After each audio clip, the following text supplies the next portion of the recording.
Yes, you can have multiple lines on Mint Mobile with their family plans. As of September 2025, you can have up to 10 lines on a single account.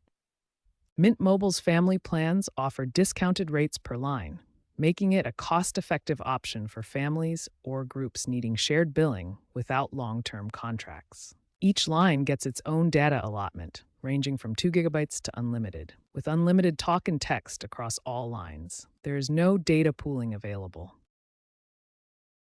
Setting up multiple lines is straightforward.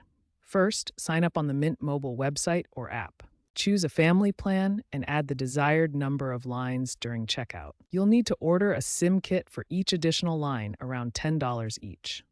Once the SIMs arrive, activate each line via the Mint Mobile app by entering the SIM's ICCID number. You can manage all lines through your account dashboard, including assigning parental controls or monitoring data usage.